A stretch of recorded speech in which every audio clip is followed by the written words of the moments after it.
For a lot of people, coming back home to their dogs is one of the best feelings in the world. Whether if you're coming back from a long day at work or just coming back from the supermarket, a dog is basically always just happy to see you. This is my girlfriend's dog, who I love very much. Her name is Leia. And just seeing her get all happy when I come over, it just really warms my heart up. So sometimes it just really makes me think, what if I was in a sexual relationship with a dog?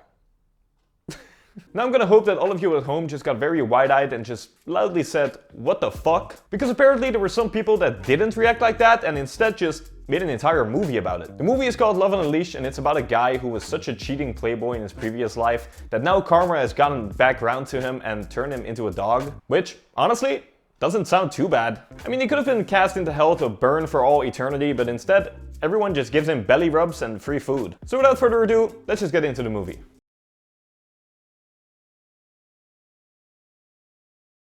Cute dog. Hey, lay off, man. I'm not gay.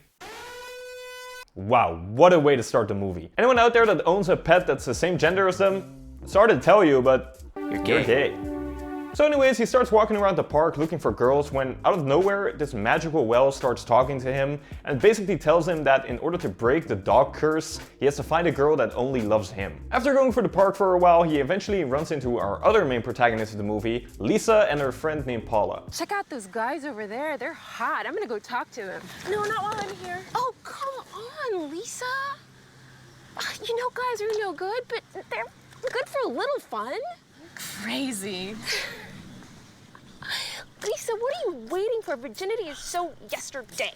Yo, you're still a virgin, you fucking loser? I haven't been a virgin since fucking yesterday. So anyways, the dog ends up covering himself in mud in order to tug on Lisa's heartstrings a little bit, so she takes him home. Kind of off topic, but I do at least appreciate that they're trying to get kind of creative with all of these different camera shots. No, it's because I'm sweaty. You see? It's perfect. Honestly guys, as a man, I can always appreciate a good fart joke. That shit never gets old. We then also get introduced to some other characters, including Dollar Store Keanu Reeves and Cal, who Lisa has a very awkward romantic moment with. Lisa, do you have plans for tonight?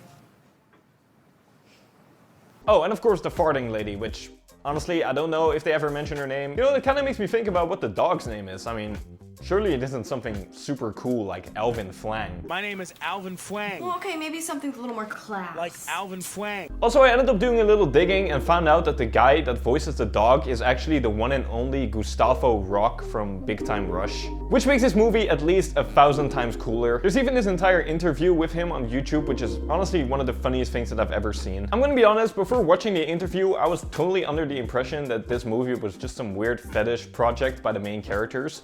But no, this is just an actual movie with an actual director and funding behind it. Now you might be asking yourself, who the hell would fund a movie like this? And the answer to that question is, no one. No one would. The way that this movie got funded is because the director Fen Tian, which, sorry if I completely butchered your name, was part of a Chinese church. And she basically told the church that she was going to make a movie about religion, God, and Jesus, and that she just lacked the funding. So they funded it for her. After a while, they wanted to see how the movie was coming along, but when she showed it to them and they saw that the movie was actually about a girl falling in love with her dog, they got pretty offended and naturally cut off all funding. Which is, you know, pretty understandable. I wonder if she had like this plan in her head in order to get them to still fund the movie. Alright guys, so what'd you think of the movie? Excuse me, but what was that? What was what? Well, you said you were gonna deliver a movie about God and Jesus, but why was she having with her dog? Okay guys, I can see where the miscommunication went down. I have verbal dyslexia, so I thought I said dog, but instead I said I was gonna make a movie about God, so, you know, yeah, we're cutting all funding. Also, if all of this doesn't sound bad enough, he also didn't even get paid any money to voice over the dog. Instead, she just gave him a bag of cantaloupes and wontons. And she still apparently had the absolute nerve to get angry with him because she wasn't satisfied enough with how he delivered the lines. Which honestly, I hope you get cursed in your next life and get turned into a fish. If anyone is still looking for an editing job, I've still got these leftover prawn gyozas. So Lisa and the dog end up going to the thrift store where the owner of the thrift store just kicks the shit out of the dog just for sniffing the clothes. That was fun. Why did you kicked my dog. Hypnosis ruining my clothes. He's helping me pick out clothes. Yeah, right. You really know how to lie. What the hell, man? It's a dog. They sniff things. I'm not gonna kick you for using your mouth to talk. Oh wait, they don't do that in this movie either. So anyways, Lisa ends up asking the dog to pick out some clothes for her, which naturally gets the attention of a talent agent. Prince, help me find a skirt to go with this. If you ruin anything, you will be paying for it. Come on, Prince, do it. Hey, this one's also tacky. This should do it.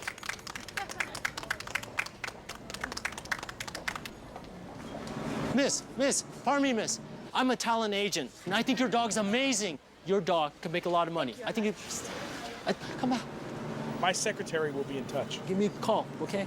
I mean, what the fuck, man? I can do that. I mean, granted, I might not be a dog, but I can be your dog. Dog. Speaking of dogs though, the men in this movie are the actual dogs, as in fucking creepy. First of all, we have dollar store Keanu Reeves over here trying to creepily touch up on Lisa. Lisa, don't move. I think there's a spider on your back. Here. Maybe?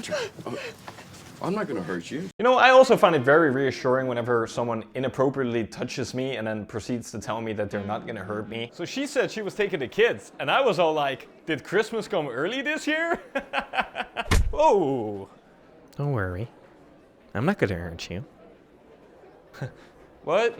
I said I'm not gonna hurt you. Well, to be honest, I didn't think you were gonna hurt me, but now I'm kind of thinking you're gonna hurt me. I said I'm not gonna hurt you. Man, that was intense. So anyways, there I was, jerking off. We also have another random guy that is just kind of creepily staring at Lisa through the clothing, which apparently in this universe is just a banger move because this is the second time now that someone has done this. But apparently it works because now she's actually considering dating the guy. You're such a flirt. Besides just being a creep, he also just has some of that elementary school riz where whenever a girl asks you if you liked someone and if she knew the person that you liked, and you just be like, yeah, you know her. Do you need something for your wife? Yeah. Okay, what color and style does she like? Whatever you like. Okay, what size? She's exactly your size. So now we got a sort of love triangle going on between the three of them with Lisa, Cal, and the peeping Tom dude, which somehow her mom gets wind of, probably because of the wind from earlier. Sweaty. But the mom ends up calling Lisa to give her some dating advice. Hello? Hi, honey. Hi, Mom. I hear that you're dating two guys at the same time. So what? What I mean is, you should date 4 or 5 guys at the same time, not just 2. Why did they make the mom look so sinister? I mean, she's just casually calling up her daughter, giving some dating advice, and for some reason, she looks like she's about to give Batman some riddles. What I mean is, you should date 4 or 5 guys at the same time, not just 2. Also, come on, really? 5 guys? That's like $10 for some fries, dude. Anyways, Lisa ends up going on a date with the peeping Tom guy, whose mom just turns out to be a complete and utter psychopath. Lisa, my grandson is only 10 years old, and we're very anxious to find a stepmother for him. I've heard that you love children. Yes, I do. This child has been raised using the latest scientific technology in nutrition, education, and psychology. He has an IQ of 170. Wow, what a smart child. Of course. And to be certain that he grows up to become president of the United States, we must ask a specific request to any prospective stepmother. She cannot have any children of her own. No children? Yes. Furthermore, in order for her to not become pregnant, she must agree to have her tubes tied before the marriage.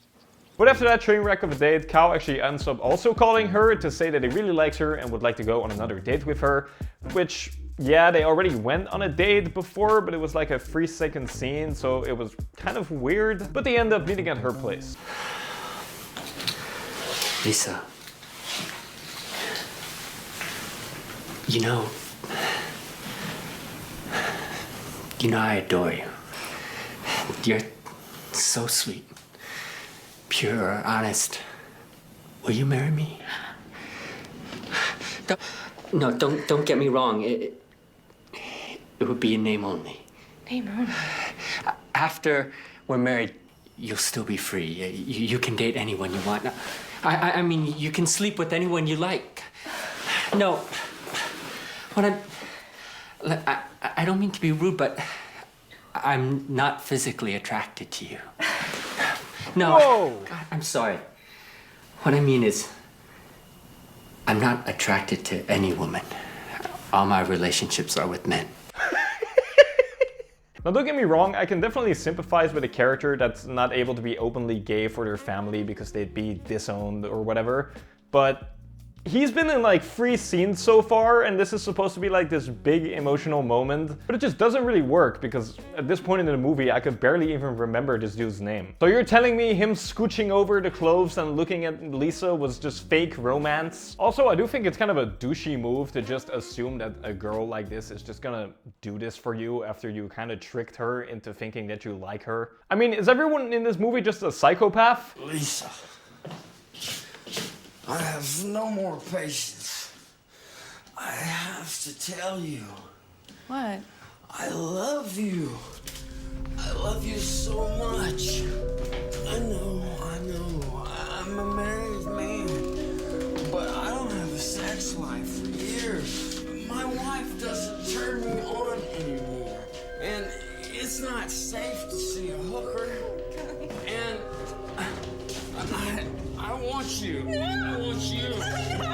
Oh, well, I guess they are. So the movie takes a really dark turn. Lisa, now just being fed up with everything, has a complete mental breakdown and just decides to OD. Thankfully though, the dog finds her in time and is able to find someone to call the ambulance for her. Well, I don't really know about thankfully because I'm pretty sure an ambulance ride in the US is like $7 grand. After getting out of the hospital, she goes to find and thank Alvin, and we have this really dramatic scene where they're like hugging each other in the rain. And she tells him that she's only gonna love him from now on and that she's just basically just completely done with men. Which of course breaks the curse and turns him into a super Chad.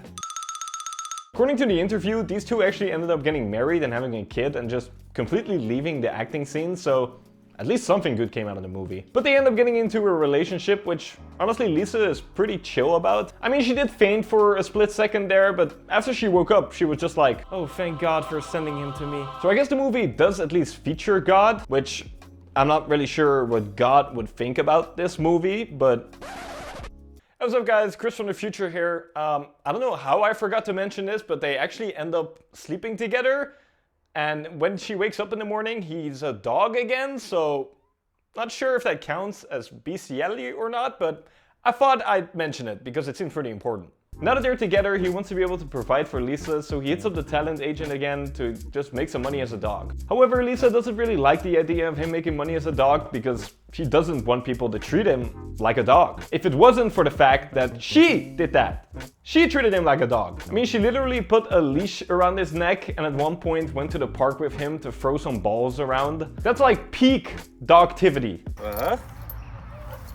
Yeah.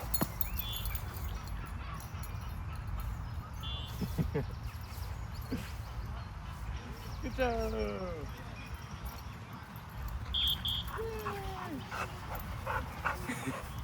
Now, if you think the movie was nearing its end, you are gravely mistaken, because this movie still lasts for a full hour from this point. But a big part of that hour is mainly just the two of them kind of having boring relationship troubles. Mainly Lisa thinking that he doesn't really take enough risks for her. So Lisa suggests going out for lunch with her parents on a cloudy day, because apparently if it's cloudy, he doesn't get turned into a dog, which they never mentioned until now. He should just come live in the Netherlands. I mean, he'd just be a dude all year long. But of course, things don't really go as planned, and he ends up turning into a dog in front of her entire family. Dad, Prince just became a dog. Big deal. I'm Alvin Schwein. Lisa naturally gets really freaked out by the fact that her entire family just saw her boyfriend transform into a dog. But she decides to jump into the pool even though she can't swim.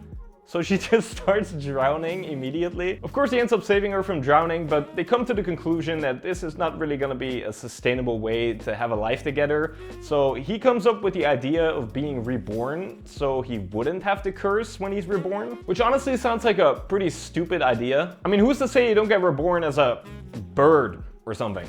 Oh. How much longer until you return to me, my love? You're back. Oh, what the hell? Lisa, it's me, Prince. I'm finally back. Yeah, no, this is not gonna work out between us. No. I know this isn't what we were hoping for, but do you know what I had to do to get here? I was in a circus, Lisa. Yeah, you know, at least the whole dog thing was kind of doing it for me, to be honest, but this is just, I cannot get into this. Well, I guess I could try again if you really wanted to. I mean, is that something you would want to do for me? Of course, Lisa. I'd do anything for you. Well, I'd better get going then. I'll see you soon, Lisa. See you soon, Prince. Huh? Oh, that must be my groceries. Oh, thank you. Lisa. What? Also, he got cursed by being a cheating playboy in his previous life, so why wouldn't he just keep the curse, even in another life? But Lisa, shockingly, isn't really okay with the fact that he's basically about to end his own existence, so they have this big fight and he runs away from home. However, after having another talk with the magical well, he realizes that he truly loves Lisa, so he goes back to her and they live happily ever after. I'm back!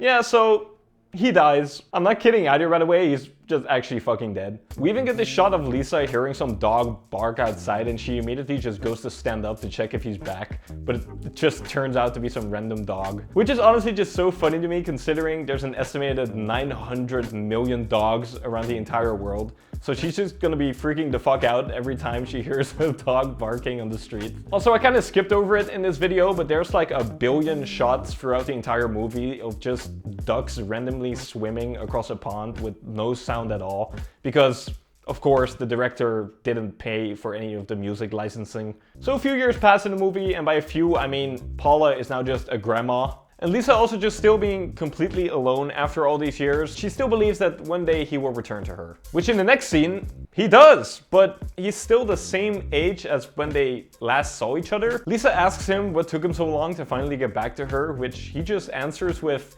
"It's better that you don't know," which I don't know what the hell that is supposed to mean. I mean, what, did he go back to being a cheating playboy, partying with strippers, sniffing cocaine off their butts until finally he kind of realized like, huh, whatever happened to that Lisa chick? He even talks about owning a dog training business, which he says naturally is very successful, so he definitely had the money to come and visit her. He then randomly turns old again, they end up getting married and sharing this really long kiss with absolutely no sound, so you're just kind of forced to awkwardly watch it. And then they randomly switch back to being young again, and that's just where the movie ends. You also get this quick behind the scenes look on how they made the dog do certain things, so I thought that was pretty cute. But yeah, that was Love on a Leash. Definitely in the top 10 weirdest movies that I've ever seen and probably will ever see. Honestly, I feel like some of the actors weren't even really that bad, but they just kind of did the best with what they got. It's like giving a chef a bag of shit and asking him to bake a cake for you, and you know, he could probably do it, but it's still a diarrhea cake. Anyways, that's gonna be the end of this video. If you guys enjoyed watching this video, please be sure to like and subscribe for more videos. I'll see you guys in the next video.